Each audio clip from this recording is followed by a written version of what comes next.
খোকন দাসের স্ত্রী, কি অপরাধ এনার? ওনার হাজব্যান্ড তো জাস্ট বাজারে মাছ কিনতে গিয়েছিল। একজন বাংলাতেই কথা বলা আমারই স্বজাতি পরিবারের স্ত্রী।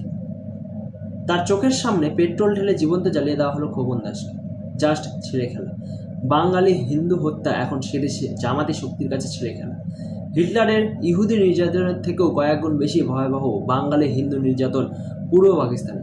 তবুও সবাই আমরা নিশ্চুপ এবং এক অভ্যস্ত জীব, যেন এই পরিণতি তো হওয়ারই ছিল ওদের। খোকন দাসের মৃত্যুর থেকেও বেশি আলোচনা হচ্ছে মুস্তাফিজুরকে নিয়ে, বাংলাদেশে খেলতে না আসা নিয়ে, যেন একটা স্বাভাবিক ঘটনা, নিত্য ঘটনা, বাস অ্যাক্সিডেন্টে মৃত্যু। সিপিএম উদ্বিগ্ন ভেনেজুয়েলা নিয়ে। খোকন দাসের নাম কোনোদিনই গণশক্তি হেডলাইনে হবে না। তৃণমূল উদ্বিগ্ন অনুপ্রবেশকারী রোহিঙ্গাদের ভোটার লিস্টের নাম তোলা নিয়ে। কংগ্রেস উদ্বিগ্ন রাহুল গান্ধীর সাথে জর্জ সোরেসের এজেন্টের মিটিংটা থাইল্যান্ড না দুবাই, কোথায় করলে বেস্ট হবে সেটা নিয়ে। খোকন দাসের স্ত্রীকে নিয়ে ভাবার জন্য সময় সুযোগ নেই কারণ। বাংলাদেশে হিন্দুদের উচিত মাস কনভার্ট হয়ে যাওয়া আর রাস্তা কোথায় বেঁচে থাকা।